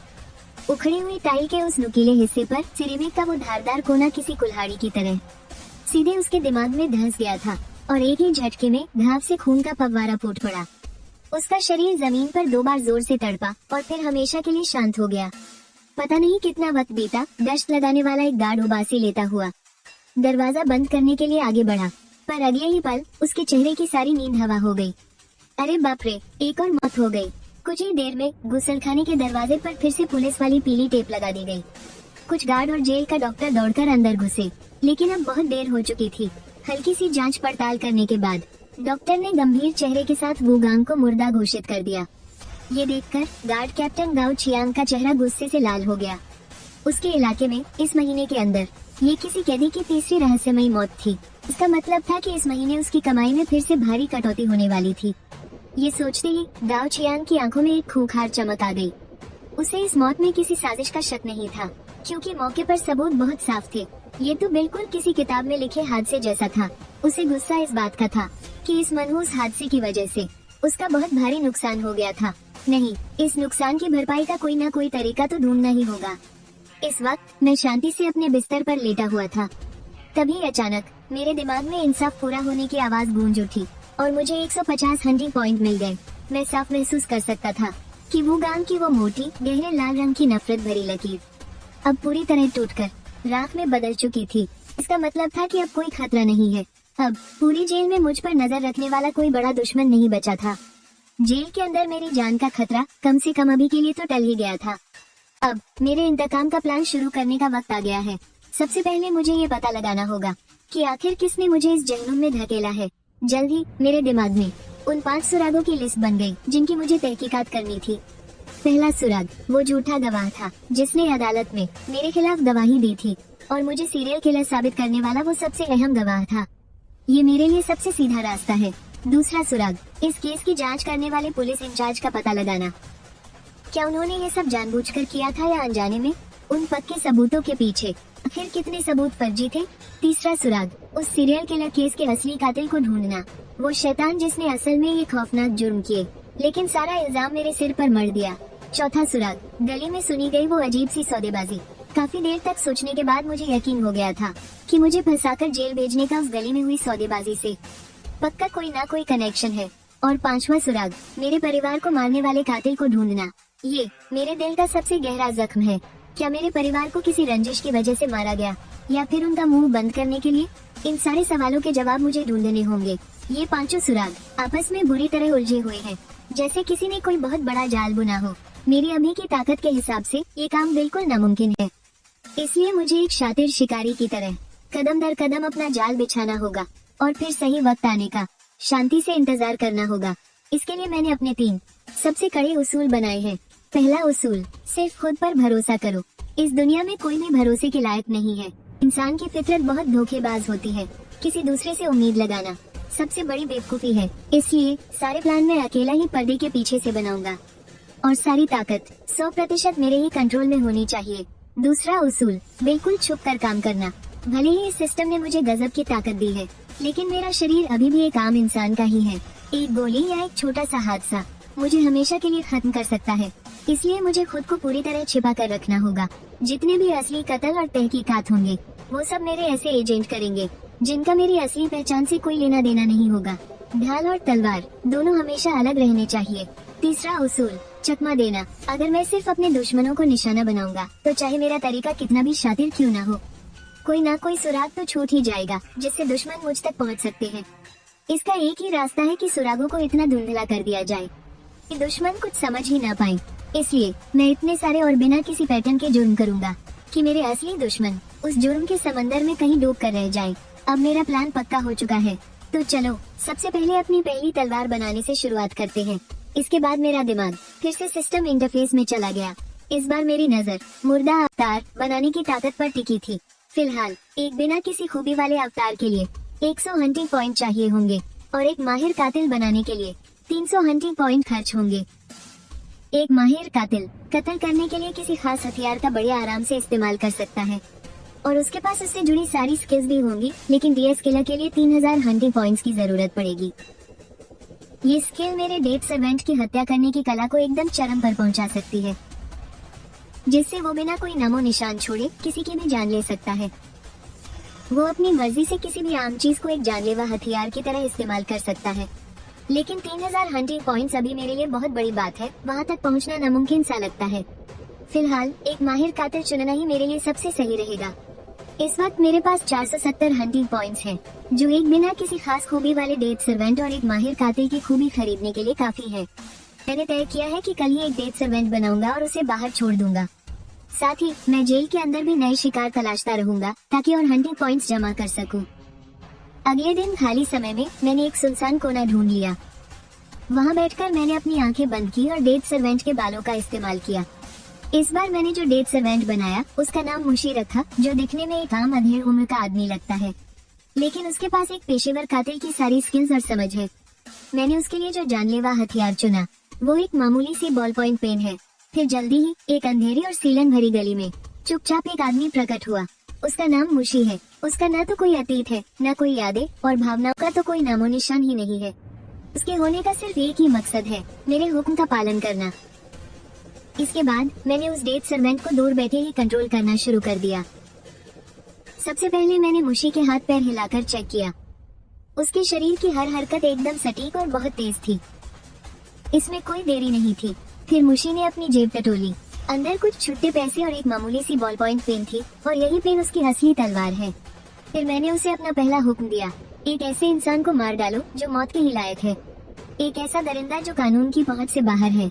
मेरा हुक्म मिलते ही मुशी शहर के कोर्ट की तरफ निकल पड़ा और जल्दी ही उसे कोर्ट के दरवाजे के पास एक कोना मिल गया। फिर वो चुपचाप वहाँ खड़ा हो गया और मेन गेट से बाहर आने वाले हर इंसान को गौर से देखने लगा। कुछ ही देर बाद 60 साल से भी ज्यादा उम्र के एक बुजुर्ग आदमी कोर्ट से बाहर आए। हे भगवान, दुनिया में कोई इंसाफ नहीं बचा। उनके ऐसे रोने तड़पने की आवाज सुनकर आसपास के लोग वहाँ इकट्ठा होने लगे। ये देखकर मुशी भी धीरे धीरे उनके पास गया। तभी वो बेबस बुजुर्ग आदमी रो रो कर सबको अपनी आपबीती सुनाने लगा। हुआंग सिहाई नाम का एक धोखेबाज है। उसने एक बहुत बड़ा घोटाला किया है। मैंने उसकी कंपनी में पूरे 3 लाख रुपए लगा दिए थे। मुझे लगा था कि मैं रातों रात अमीर बन जाऊंगा, लेकिन मुझे क्या पता था कि वो हुआंग सी हाई मेरे सारे पैसे लेकर रफू चक्कर हो जाएगा। और ऊपर से मेरी पत्नी को दिल का दौरा पड़ गया। अब मुझे उसकी जान बचाने के लिए उन पैसों की सख्त जरूरत है। पर जब मैं पुलिस के पास गया तो उन्होंने कहा कि सबूतों की कमी की वजह से केस नहीं चल सकता। इसीलिए वो कोर्ट के बाहर रोने पर मजबूर थे। अपना दुखड़ा सुनाते सुनाते वो बुजुर्ग आदमी रोते रोते लगभग बेहोश ही होने वाले थे। वहाँ खड़े लोगों की भीड़ भी उनकी हालत देखकर अफसोस जता रही थी। लेकिन इन झूठी हमदर्दियों का क्या फायदा। तभी एक आदमी बड़ी सी मुस्कान लिए सीना तानकर कोर्ट से बाहर निकला। उसे देखते ही वो रोते हुए बुजुर्ग आदमी फौरन अपना सिर उठाकर उसे घूरने लगे। हुआंग सी हाई, तू एक जानवर है, मेरे खून पसीने की कमाई वापस कर। वो बुजुर्ग आदमी पागलों की तरह उसकी तरफ झपटा, लेकिन इससे पहले कि वो पास पहुंच पाते, हुआंग सी हाई के 2 बॉडीगार्ड्स ने उन्हें कसकर पकड़ लिया। फिर हुआंग सी हाई ने बिना किसी डर के वहाँ मौजूद लोगों से बेखौफ होकर कहा, आज के मामले में कोर्ट ने अपना एकदम सही और निष्पक्ष फैसला सुना दिया है। मैं हुआंग सी हाई हमेशा देश के नियमों के हिसाब से ही अपना बिजनेस करता हूँ। रही बात इन चाचा जी की, तो मुझे इनकी हालत पर बहुत तरस आता है, लेकिन बिजनेस में मिली हार की वजह से उससे मुझे सरेआम बदनाम करने का कोई हक नहीं मिल जाता। तभी उसकी आवाज अचानक ठंडी हो गई। मैं एक इज्जतदार और कानूनी बिजनेसमैन हूँ, और उससे भी बढ़कर एक एंटरप्रेन्योर हूँ। मेरी इज्जत मुझे अपनी जान से भी ज्यादा प्यारी है। आज अगर किसी ने भी यहाँ इन अफवाहों पर यकीन किया या उन्हें फैलाया, तो मेरी वकीलों की टीम उसे अच्छी तरह समझा देगी कि मानहानि का केस क्या होता है। जो तमाशबीन पहले गुस्से से भरे हुए थे, उसकी ये बातें सुनकर वो बुरी तरह डर गए और पीछे हट गए। आखिर कोर्ट कचहरी के चक्करों में कौन पड़ना चाहता है। हुआंग सिहाई ने बड़े गुरूर से ये सब देखा। फिर वो उस बूढ़े आदमी के कान के पास झुका और धीरे से फुसफुसाते हुए बोला, ए बुढ़े, मैं शराफ दिखा रहा हूँ तो ज्यादा मत उड़। तेरी बीवी के दिल की बीमारी उसे और कितने दिन जिंदा रखेगी। अगर तूने दोबारा बाहर ऐसे बकवास की ना, तो कसम से मैं अभी किसी को भेजकर उसके ऑक्सीजन की नली निकलवा दूंगा। ये सुनकर वो बूढ़ा आदमी कांप उठा, जैसे वो किसी बर्फ की खाई में गिर गया हो। उसने अपनी आंखों पर भरोसा न करते हुए उस आदमी के शरीफ दिखने वाले चेहरे को देखा। अब उस चेहरे पर शराब का कोई नकाब नहीं था, बस एक खौफनाक और घटिया इंसान दिख रहा था। पल भर में ही उसके गुस्से की जगह खौफ ने ले ली। हुआंग सिहाई ने उस बूढ़े आदमी के पीले पड़ चुके चेहरे को देखा और बड़ी हकारत से एक ठंडी मुस्कान दी। इसके बाद वो अपने आदमियों के साथ थोड़ी दूर खड़ी अपनी काली बेंटले कार की तरफ बढ़ गया। प्रीस्ट की आंखों से देखते हुए मैंने वो सब कुछ देखा जो अभी अभी वहाँ हुआ था। उस बूढ़े आदमी की बेबस आंखों ने मुझे अंदर तक झकझोर कर रख दिया। मुझे उसकी तकलीफ का पूरा एहसास हो रहा था, क्योंकि कभी मैं भी उसी की तरह उस भयानक बेबसी से गुजर चुका हूँ, जब ऊपर वाला भी आपकी नहीं सुनता और नीचे कोई मदद करने वाला नहीं होता। हुआंग सिहाई जैसे लोग कानून को अपनी उंगलियों पर नचाते हैं और दूसरों की जान और इज्जत को अपने जूतों की धूल समझते हैं। वो उन मामूली गुंडों और मुजरिमों से कहीं ज्यादा खतरनाक और शैतान है। और सबसे बड़ी बात, वो मेरे काम के लिए एकदम सही शिकार है। एक ऐसा नीच दरिंदा जो मरने के लिए लायक है, एक ऐसा शिकार जिस पर कानून के हाथ नहीं पहुंच सकते, एक ऐसा मोहरा जिसे मारकर मैं एक बहुत बड़ा बखेड़ा खड़ा कर सकता हूं और अपना असली मकसद छुपा सकता हूं। मैंने तुरंत प्रीस्ट को उसे खत्म करने का हुक्म दे दिया। मेरा हुक्म मिलते ही बिना एक पल भी गवाए प्रीस्ट सीधा एक इंटरनेट कैफे में गया और बहुत ही जल्द उसने इंटरनेट से उसके बारे में सारी जरूरी जानकारी निकाल ली। हुआंग सिहाई नाम का ये आदमी खुद को बहुत अच्छे से पेश करना जानता था। इंटरनेट पर वो एक बेहद कामयाब और नौजवान एंटरप्रेन्योर था। उसके बारे में छपी सैकड़ों खबरों में सिर्फ उसकी तारीफें ही भरी हुई थी। लेकिन प्रीस्ट ने बहुत गहराई से छानबीन की और जल्द ही उसे कानून से जुड़ी एक वेबसाइट पर कुछ ऐसे सुराग मिल गए जिनसे पता चला कि हुआंग सिहाई असल में एक नंबर का धोखेबाज और फ्रॉड इंसान है। अपने काम की सारी जानकारी इकट्ठा करने के बाद प्रीस्ट उस इंटरनेट कैफे से बाहर निकल गया। अगले दिन शाम के 6 बजे उसने हुआंग सिहाई की कंपनी के बाहर नजर रखी और जैसे ही वो बाहर आया, वो उसका पीछा करते हुए एक बेहद शानदार और महंगे विला तक पहुंच गया। क्योंकि वहाँ की सिक्योरिटी बहुत ही कड़ी थी, इसलिए प्रीस्ट ने पास जाने की बेवकूफी नहीं की, बस दूर से ही कुछ जरूरी बातें अपने दिमाग में नोट कर ली। अगले दिन प्रीस्ट ने फिर से उसका पीछा किया और उसके पीछे पीछे एक बड़े और महंगे रेस्टोरेंट में पहुंच गया। इस बीच उसने एक बहुत ही दिलचस्प बात नोटिस की। वो ये थी कि हुआंग सिहाई के दोनों बॉडीगार्ड एकदम नौसिखिए थे। जब उनका बॉस उनके आसपास नहीं होता था तो वो बस सिगरेट पीते थे और फोन पर शॉर्ट वीडियो देखते रहते थे। और उनकी यही लापरवाही प्रीस्ट के अगले कदम के लिए एक एकदम सटीक और परफेक्ट प्लान तैयार करने वाली थी। तीसरे दिन प्रीस्ट फिर से हुआंग सिहाई का पीछा करते हुए यूलोंग पवेलियन पहुंच गया। ये शहर का सबसे बेहतरीन चाइनीज रेस्टोरेंट था जो अपनी प्राइवेसी और शानो शौकत के लिए मशहूर था। बेसमेंट की पार्किंग में प्रीस्ट ने मेंटेनेंस वर्कर वाली नीले रंग की यूनिफॉर्म पहन रखी थी। चेहरे पर मास्क और सिर पर टोपी लगाए वो बड़े ही आराम से दीवार पर लगे फायर हाइड्रेंट को चेक करने का नाटक कर रहा था। थोड़ी ही देर में हुआंग सिहाई बड़े ही बेफिक्र अंदाज में अकेला ही लिफ्ट की तरफ बढ़ा। उसके दोनों बॉडीगार्ड कार में ही बैठे रहे। प्रीस्ट समझ गया कि यही सही मौका है। इसके बाद प्रीस्ट ने अपनी जेब से एक मेटल का पेन निकाला और हुआंग सिहाई के पीछे पीछे लिफ्ट में घुस गया। लिफ्ट के दरवाजे बंद होते ही जैसे ही हुआंग सिहाई ने लिफ्ट का ऊपर जाने वाला बटन दबाने के लिए अपना हाथ आगे बढ़ाया, तभी अचानक उसे अपनी गर्दन के पीछे कुछ बहुत ही ठंडा सा महसूस हुआ। इससे पहले कि वो कोई भी आवाज निकाल पाता, एक मजबूत और ताकतवर हाथ ने कसकर उसका मुंह दबा दिया और उसे पूरी ताकत से ठंडी दीवार के खिलाफ धक्का दे दिया। ठीक उसी पल उसने देखा कि सामने वाले ने एक पेन उठाया है। फिर उसकी गर्दन के एक तरफ भयानक दर्द का धमाका हुआ। ये प्रीस्ट था जिसने अपनी पूरी ताकत लगाकर उस नुकीले बॉल पेन को सीधे उसकी गर्दन की नस में घोंप दिया था। बस खचाक सी एक आवाज आई और हुआंग सिहाई का शरीर झटके से सुन्न पड़ गया। वो साफ तौर पर महसूस कर सकता था कि एक हल्का गर्म खून उसकी गर्दन से बहुत तेजी से फव्वारे की तरह बह रहा है। उसके शरीर की ताकत और गर्माहट धीरे धीरे खत्म हो रही थी। वो मदद के लिए चिल्लाना चाहता था लेकिन उसका मुंह दबा हुआ था। भयानक दर्द और घुटन के मारे उसकी आंखों के सामने अंधेरा छाने लगा। अनगिनत यादें उसके दिमाग में किसी फिल्म की तरह तेजी से घूमने लगी। वो मरना नहीं चाहता था। उसके पास बेशुमार दौलत थी जिसका उसने अभी तक मजा भी नहीं लिया था, और भी न जाने कितने ऐशो आराम उसकी राह देख रहे थे। लेकिन जिंदगी इतनी बेदर्दी और तेजी से उसका साथ छोड़ रही थी। प्रीस्ट ने तुरंत पेन को बाहर नहीं निकाला, बल्कि अपनी कलाई को घुमाकर उस नुकीले पेन से हुआंग सिहाई की गर्दन के अंदर बुरी तरह से घाव को कुरेद दिया। इस एक झटके ने हुआंग सिहाई की रही सही जान भी निकाल दी। उसका तड़पना पल भर में बंद हो गया और उसका शरीर किसी गीली मिट्टी की तरह जमीन पर ढेर हो गया।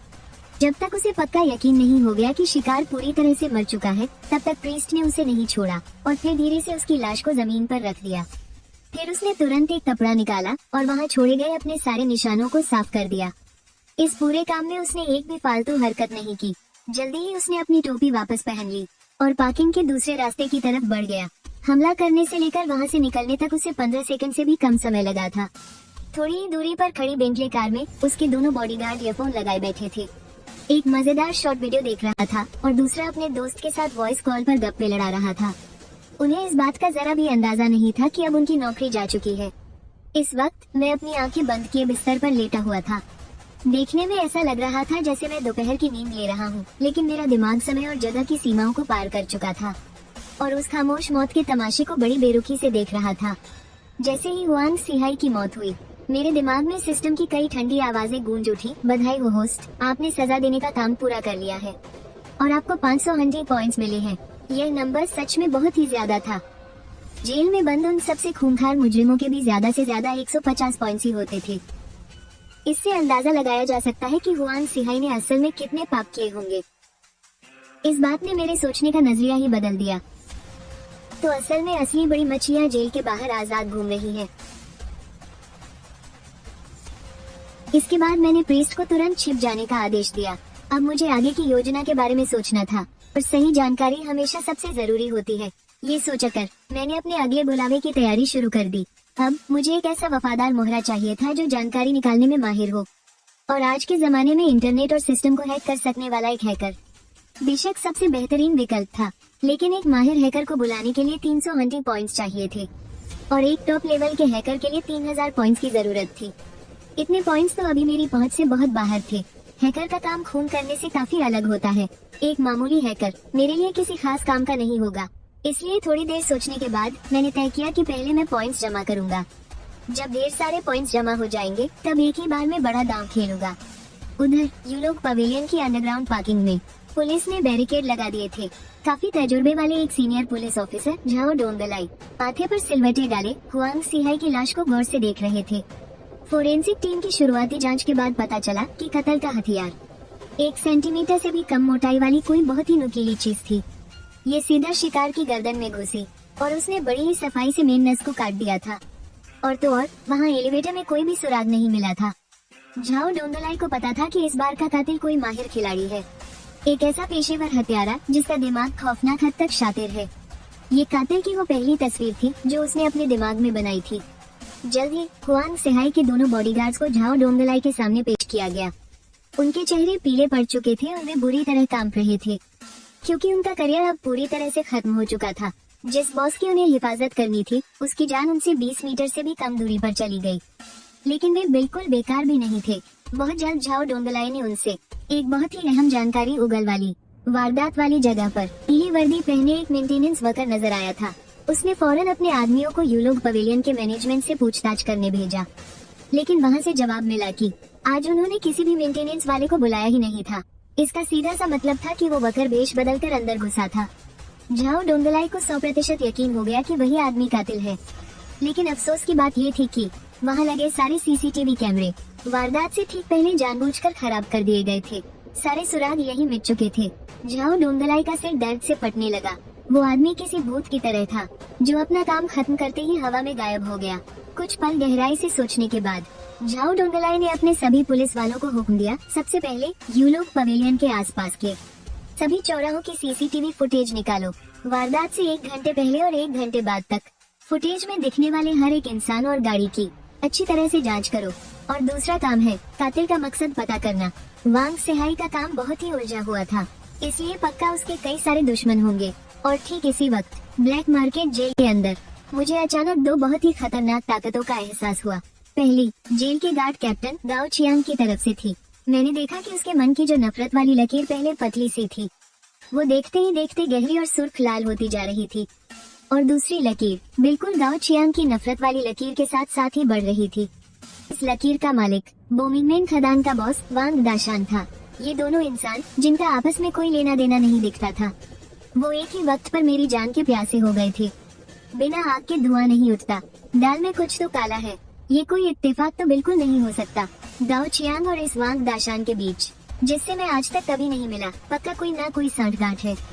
मैं जानता था कि मैं हाथ पर हाथ धरे मौत का इंतजार नहीं कर सकता। मुझे सबसे पहले इस गार्ड कैप्टन गाओ चियांग का ही बंदोबस्त करना होगा। मेरा दिमाग बहुत तेजी से दौड़ने लगा और फिर 10 मिनट बाद मैंने गाओ चियांग की मौत की एक एकदम परफेक्ट स्क्रिप्ट तैयार कर ली थी। और इस वक्त जेल के गार्ड्स वाले ऑफिस में गाओ चियांग नशे में धुत चेहरे पर एक कमीनी मुस्कान एक लिस्ट देख रहा था। वो लिस्ट जेल के ब्लॉक 2 में इस महीने मरने वाले कैदियों की थी। उस पर पहले से ही कुछ नाम लिखे हुए थे। वो सब ऐसे खूंखार मुजरिम थे जिनके मरने जीने की किसी को कोई परवाह नहीं थी।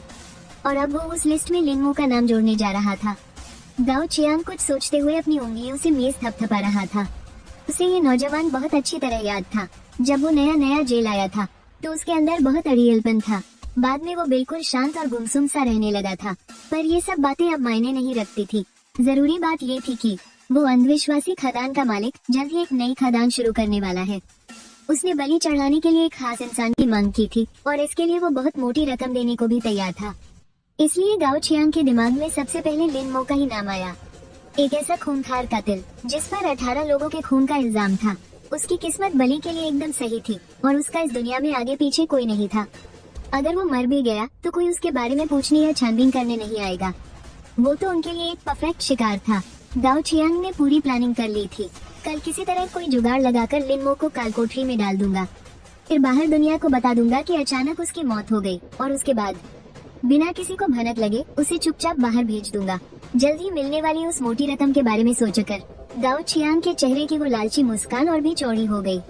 वो मौत की उस लिस्ट में लिनमो नाम लिखने ही वाला था, लेकिन जैसे ही उसने लिन लिखने के लिए पेन टिकाया, उसका गला अचानक सूखने लगा। तो उसने बिना कुछ सोचे समझे अपना हाथ आगे बढ़ाया और पास रखी गर्म चाय की प्याली उठा ली। और ठीक उसी वक्त एक खौफनाक हादसा हो गया। उसके जेल गार्ड की वर्दी की ढीली आस्तीन गलती से खोलते हुए चाय के कप से जा टकराई। फिर पूरा का पूरा कप गरम चाय का उन कागजातों पर गिर गया और कुछ चाय सीधे मेज के नीचे रखे एक्सटेंशन बोर्ड पर जा गिरी। अगले ही पल बिजली की एक बहुत ही तेज और डरावनी आवाज गूंज उठी। एक्सटेंशन बोर्ड में पल भर में शॉर्ट सर्किट हो गया और उसमें से अनगिनत नीले रंग की तेज चिंगारियां निकलने लगी। गाओ चियांग का शरीर बुरी तरह से कांपने लगा और झटके खाने लगा। वो चिल्लाना चाहता था, मदद मांगना चाहता था, लेकिन उसके गले से सिर्फ घर घर की आवाज ही निकल पाई। सिर्फ 2 सेकंड बाद गाओ चियांग की सांसें हमेशा के लिए रुक गई। ये दिन, इस घटना ने ब्लैक मार्केट जेल में तहलका मचा दिया। जेल का एक बड़ा अधिकारी होने के नाते उसकी मौत से जेल प्रशासन में हड़कंप मच गया। जेलर ने खुद आदेश देकर उस जगह को तुरंत सील करवा दिया और आनंद फानन में एक खास जांच टीम भी बना दी ताकि इस मामले की जड़ तक जाया जा सके। जांच टीम ने उस जगह की चप्पे चप्पे की बारीकी से तलाशी ली, लेकिन जांच का काम कुछ ज्यादा ही आसानी से निपट गया। सारे सबूत साफ साफ एक ही बात की तरफ इशारा कर रहे थे कि गाओ चयांग की मौत अचानक लगे हाई वोल्टेज झटके से हुई, जिससे उसके दिल ने काम करना बंद कर दिया था। किसी के कत्ल करने की गुंजाइश ही नहीं थी, क्योंकि जांच टीम को गाओ चयांग की मेज के नीचे एक बहुत ही घटिया क्वालिटी का जला हुआ काला एक्सटेंशन बोर्ड मिला था और उस बोर्ड के आसपास पानी गिरे होने के साफ निशान भी थे। इसके अलावा उन्हें मेज पर रखी वो मौत की लिस्ट भी मिल गई थी। लेकिन अजीब बात तो ये थी कि उस मौत की लिस्ट में जिन कैदियों के नाम थे वो सब अभी भी मजे से जिंदा थे। ये सब जानकर जेलर ने उसी वक्त जांच रोकने का आदेश दे दिया। आखिरकार गाओ चयांग की मौत को एक हादसा मानकर फाइल बंद कर दी गई, क्योंकि सब जानते थे अगर बात आगे बढ़ी तो कई और बड़े राज बेनकाब हो जाएंगे। फिर इस ब्लैक मार्केट जेल के प्रशासन की इज्जत का क्या होगा, और कौन जानता है कि इस गंदे तालाब के अंदर ऐसे कितने और काले धंधे छिपे हैं। खैर, नतीजा जो भी रहा हो, किसी ने भी इस घटना को मुझसे जोड़कर नहीं देखा। लेकिन जिस बात ने मुझे सबसे ज्यादा चौंकाया वो ये थी कि गाओ चयांग को सजा देने के बाद मुझे पूरे 900 हंटी पॉइंट्स मिल गए थे। ये इतने ज्यादा थे कि किसी मामूली से लालची गार्ड के लिए इतने पाप करना नामुमकिन है। गाओ चयांग के हाथ पक्का कई कैदियों के खून से सने हुए थे। कैदियों की जिंदगी का इस तरह सौदा करना उसके लिए रोज का काम रहा होगा। भले ही अभी के लिए मेरा खतरा टल गया था, लेकिन मुझे अंदर ही अंदर एक गहरी बेचैनी खाई जा रही थी। इस जगह मैं सिर्फ एक कैदी हूँ और मेरी जिंदगी इन जेल के अधिकारियों के हाथों की कठपुतली है। आज गाओ चयांग था, कल कोई वांग चयांग या ली फिंग हो सकता है। अगर इनमें से किसी की भी नियत मेरे लिए बिगड़ी तो मेरे पास बचने का सिर्फ एक ही रास्ता है, उन्हें किसी हादसे का शिकार बनाना। लेकिन बार बार ये हथकंडा अपनाने से शक होना लाजमी है, इसलिए मुझे खुद को बचाने की कोई ठोस ताकत ढूंढनी ही होगी। इस जेल में मुझे अपनी खुद की आंखें और अपने खुद के हाथ चाहिए, यहाँ तक कि अपनी खुद की बंदूक भी। यही सोचकर मैंने फैसला किया कि मैं ब्लैकस्टोन जेल के किसी गार्ड को अपना एक वफादार मोहरा बनाऊंगा।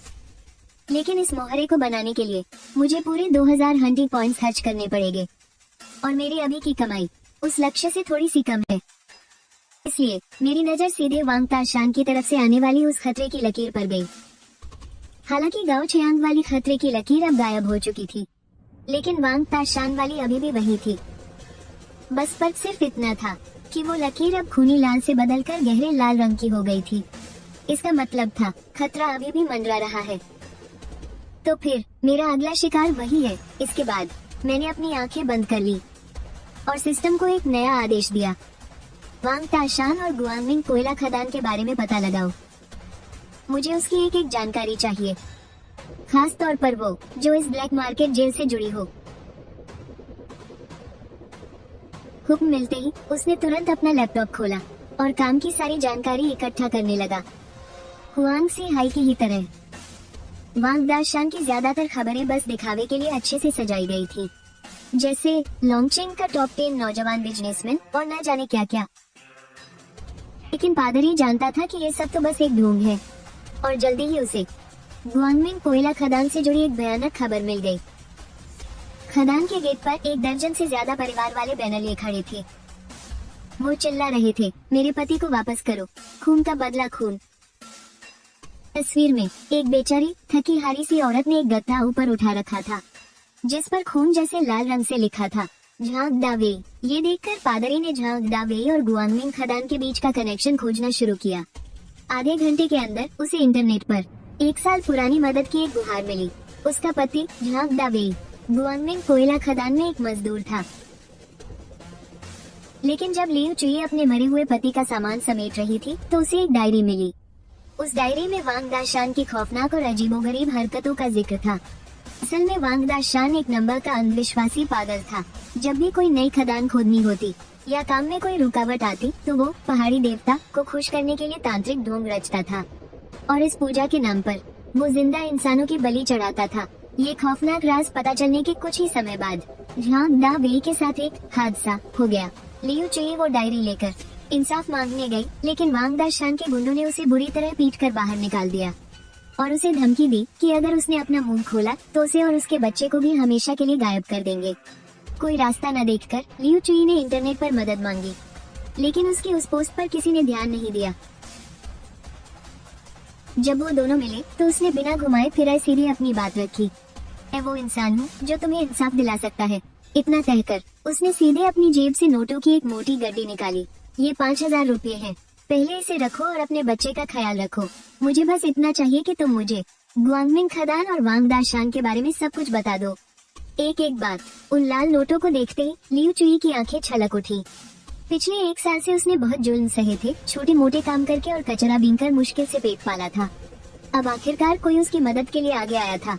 1 साल से ज्यादा का दबा हुआ वो खौफ और दर्द इस एक पल में आंसुओं के रूप में बह निकला। बहुत देर तक रोने के बाद उसने कांपती आवाज में कहा, वांग दाशान एक दरिंदा है। जब भी कोई नई खदान खुलती है वो जिंदा लोगों की बलि देता है। वो कहता है कि ये पहाड़ी देवता की पूजा है। एक इंसान की जान देकर पूरी खदान की सलामती और दौलत मांगता है। मुझे यकीन है मेरे पति को उसी ने बलि का बकरा बनाकर मार डाला। लियू चुई की इन टूटी फूटी बातों को सुनकर मेरे दिमाग में तेजी से पूरी तस्वीर साफ होने लगी। गुआंगमिंग कोयला खदान लोंगचेंग के पश्चिमी छोर के बंजर पहाड़ों में थी। वांग दाशान का ऑफिस उसी खदान के बिल्कुल अंदरूनी हिस्से में बनी एक छोटी सी इमारत में था। उस इमारत के चारों तरफ सिक्योरिटी गार्ड्स की 2 टीमें 24 घंटे गश्त लगाती थीं। अंदर उसके कुछ खास बॉडीगार्ड्स भी मौजूद थे, जो कि एकदम खूंखार और जानलेवा गुंडे थे। और लियू चुई ने एक बहुत ही जरूरी बात भी बताई। वांग दाशान पैदाइशी शक्की मिजाज का था। उसे सीसीटीवी कैमरों पर कभी भरोसा नहीं होता था, इसलिए उसके ऑफिस के आसपास लगे ज्यादातर कैमरे बस दिखावे के लिए थे। जो चीज असल में काम करती थी वो थे हर जरूरी जगह पर छिपे हुए उसके पहरेदार। यहाँ तक कि वो इसी के दम पर अपनी याददाश्त के सहारे उसने एक कच्चा नक्शा बनाया, जिसमें उसने किनारे की उन जगहों पर निशान लगाए जिनका जिक्र उसके पति ने किया था। ये सब बताने के बाद लियू कुई ने दांत पीसते हुए गुस्से से कहा, उसने मेरे पति को मार डाला और मुझे भी धमकी दी। मैं बस यही चाहती हूँ कि तुम उसे उसके किए की सजा दो। उसकी बातें सुनकर मुझे आखिरकार समझ आ गया कि वांग दाशान मुझसे इतनी नफरत क्यों करता था। गाओ चियांग कैदियों की तस्करी करता था और वांग दाशान उन्हें खरीदता था। एक पैसों का भूखा था तो दूसरा इंसानी जानों का प्यासा, और मैं ही उनके इस खौफनाक धंधे की अगली बलि चढ़ने वाला बकरा था। अगर मैंने समय रहते गाओ चियांग को रास्ते से नहीं हटाया होता तो शायद अब तक मेरी हड्डियां भी किसी खदान में दफन हो चुकी होती और मैं उनके उस पाखंडी पहाड़ी देवता की भेंट चढ़ गया होता। ये सोचकर ही मेरे सीने में गुस्से की आग भड़क उठी। ऐसे घटिया इंसान को इस दुनिया में जिंदा रहने का एक भी पल का हक नहीं है। ये तय करते ही मैंने बिना कोई झिझक दिखाए सीधा प्रीस्ट को वांग दाशान का काम तमाम करने का हुक्म दे दिया। और ठीक उसी वक्त गुआंगमिंग कोयला खदान में वांग दाशान अपने ऑफिस में बैठा गुस्से से आग बबूला हो रहा था। अपना भारी भरकम पेट फुलाए हुए वो अपने चचेरे भाई पर बुरी तरह चीख रहा था, अब एक गाँव चियांग क्या मरा। तुम लोगों से एक नया आदमी तक नहीं ढूंढा गया। किस बात की तनख्वाह देता हूँ मैं तुम निकम्मों को। वांग दाशान का चचेरा भाई वांग दाहू इतना डरा हुआ था कि उसकी जोर से सांस लेने की भी हिम्मत नहीं हो रही थी। उसने हकलाते हुए कहा, बड़े भाई मैं कुछ जुगाड़ लगा तो रहा हूँ।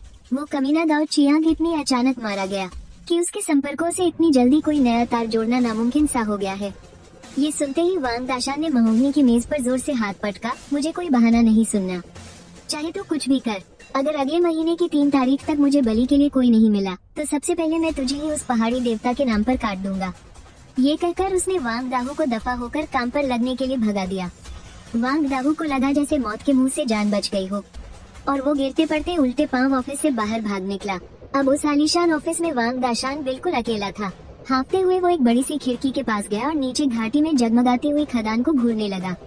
यह उसकी अपनी सल्तनत थी और वो यहाँ का बेताज बादशाह था। वहाँ काम करने वाले हर इंसान की जिंदगी और मौत उसी की मुट्ठी में थी, लेकिन उसे इस बात का जरा भी अंदाजा नहीं था कि किसी भूत की तरह एक परछाई खदान के अंधेरे में कब की घुल मिल चुकी थी। गुआंगमिंग कोयला खदान उन बंजर पहाड़ों के बहुत गहरे हिस्से में थी और अंदर आने जाने का सिर्फ एक ही रास्ता था, जहाँ गार्ड्स की एक पूरी टीम पहरा देती थी। खदान के अंदर भी गार्ड्स की एक और टुकड़ी 24 घंटे बिना रुके गश्त लगाती रहती थी। सुरक्षा का ये जाल भले ही अभेद्य लगता हो, लेकिन प्रीस्ट के लिए ये सब बच्चों के खेल जैसा था। वो एक बेहद चालाक और तजुर्बेकार भेड़िए की तरह जंगल के अंधेरे में बिना कोई आवाज किए आगे बढ़ रहा था। मेन गेट के सिक्योरिटी बूथ में बैठे दोनों गार्ड एक दूसरे से सटकर अपने मोबाइल पर शॉर्ट वीडियो देखने में इतने मगन थे कि उन्हें बाहर की कोई सुधि नहीं थी। जैसे ही कोयले से भरा एक ट्रक अंदर घुसा, प्रीस्ट उसकी आड़ लेकर बहुत ही खामोशी से खदान के अंदर खिसक गया। इसके बाद अपने तजुर्बे और लियो कुई से मिली जानकारी के दम पर उसने सटीक अंदाजा लगाकर वांग दाशान की उस 3 मंजिला इमारत को ढूंढ निकाला। इस वक्त नीचे 4 बॉडीगार्ड ताश खेल रहे थे और उनका पूरा ध्यान बस खेल में ही लगा हुआ था। इतने लंबे समय से किसी खतरे का सामना न करने की वजह से वो अपने आसपास के माहौल को लेकर बिल्कुल बेपरवाह हो चुके थे। फिर प्रीस्ट छुपते छुपाते इमारत के पीछे पहुंचा, जहां एक खड़ी और सूनी पहाड़ी चट्टान थी जिस पर किसी का पहरा नहीं था। उसने सिर उठाकर ऊपर तीसरी मंजिल की उस खिड़की को देखा जिसमें लाइट जल रही थी। वही वांग दाशान का ऑफिस था। उसने फुर्ती से अपनी कमर से एक छोटा सा ग्रैपलिंग हुक निकाला। उसने हल्की सी कलाई घुमाई और वो हुक बिना कोई आवाज किए तीसरी मंजिल की खिड़की के छज्जे में जाकर फंस गया। फिर वो उस स्टील के तार के सहारे बड़ी सावधानी से ऊपर चढ़ने लगा। कुछ ही पलों में वो दूसरी मंजिल के छज्जे तक पहुंच गया और एक बिल्ली की तरह बिना आवाज किए जमीन पर उतरा। प्रीस्ट ने जल्दबाजी नहीं की, बल्कि वो शांति से वहीं इंतजार करने लगा। कुछ ही मिनटों बाद ऑफिस का दरवाजा खुला और गालियां बकता हुआ एक आदमी बाहर निकला। ये और कोई नहीं बल्कि वांग दाहू था, जिसे अभी अभी वांग दाशान ने बुरी तरह जलील किया था। साला बस मुझ पर ही भड़ास निकालना जानता है, खुद में दम है तो जाकर ढूंढ ले। वांग दाहू ऐसे ही धीरे धीरे बड़बड़ाते हुए सीढ़ियों की तरफ जाने लगा और जैसे ही वो एक ऐसे कोने में पहुंचा जहां से कोई उसे देख नहीं सकता था, अंधेरे में से अचानक एक हाथ पीछे से निकला और बिजली की तेजी से उसका मुंह और नाक दबोच लिया। वांग दाहू की आंखें खौफ से फटी की फटी रह गईं। वो छटपटाने ही वाला था कि अचानक उसकी गर्दन पर एक ठंडी धार महसूस हुई। एक चीर देने वाला भयानक दर्द उठा। वो एक हल्की सी चीख तक नहीं निकाल पाया। उसके शरीर की सारी ताकत पल भर में निचोड़ ली गई। फिर मूशी ने उसकी लाश को सीढ़ियों के नीचे बने कबाड़खाने में खींच लिया। इस पूरे काम में 3 सेकंड से भी कम का वक्त लगा। इसके बाद उसने वांग दाहू की जेब टटोल कर चाबियां निकाली और फिर वो एक एक कदम बढ़ाते हुए तीसरी मंजिल के उस ऑफिस की तरफ चल दिया जहां बत्ती जल रही थी। इस वक्त वांग दाशान अपनी रिवॉल्विंग चेयर पर आंखें मूंदे आराम फरमा रहा था और सोच रहा था कि अब कहां से एक और मोटा माल बटोरा जाए। ठीक उसी पल ऑफिस के दरवाजे के ताले से खट की एक हल्की सी आवाज आई। ये सुनकर वांग दाशान ने झुंझलाते हुए अपनी आंखें खोली और चिल्लाया, मैंने तुझसे दफा होने को कहा था ना, अब वापस क्यों आ गया बे? लेकिन उसकी बात बीच में ही अटक गई, क्योंकि दरवाजे पर एक आदमी खड़ा था जिसका चेहरा साफ नजर नहीं आ रहा था। वांग दाशान के दिमाग की घंटी बज उठी। उसने बिना सोचे समझे तुरंत अपनी मेज के नीचे लगे पैनिक बटन को टटोलने की कोशिश की, लेकिन अब उसे कोई मौका नहीं मिलने वाला था। मूशी एक ही झटके में कई मीटर की दूरी पार कर चुका था। वांग दाशान को बस एक ठंडी चमक दिखाई दी और फिर उसके गले में चीर देने वाला एक भयंकर दर्द महसूस हुआ। उसकी सारी आवाज सांस की नली में ही घुट कर रह गई। उसके गले से बस हवा रिसने की घुर घुर जैसी आवाजें आ रही थी। उसकी आंखें खौफ से फटी रह गईं और वो अपने सामने खड़े उस आदमी को बेयकीनी से घूरता रहा।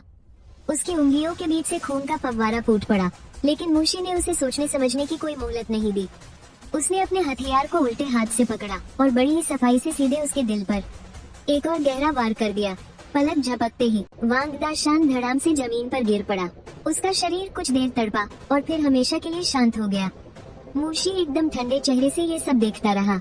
वो वहाँ से तुरंत भागा नहीं, बल्कि बड़े इत्मीनान से सबूत मिटाने में लग गया। सबसे पहले उसने एक कपड़े से उन सारी जगहों को पोंछ डाला जहाँ उसके फिंगरप्रिंट हो सकते थे। इसके बाद उसने किताबों की अलमारी के पीछे छुपी हुई सीसीटीवी की हार्ड ड्राइव ढूंढ निकाली और उस डीवीआर मशीन को अपने हाथों से चकनाचूर कर दिया। ये सब निपटाने के बाद वो बाहर के घने अंधेरे में ऐसे गायब हो गया जैसे कोई भूत हो। अंदर घुसने से लेकर बाहर निकलने तक उसे 20 मिनट से भी कम का वक्त लगा। इस वक्त तक गुआंगमिंग कोयला खदान का काम हमेशा की तरह चल रहा था। किसी को इस बात की भनक तक नहीं थी कि उनका खुद को बादशाह समझने वाला मालिक अब जहन्नुम पहुंच चुका है।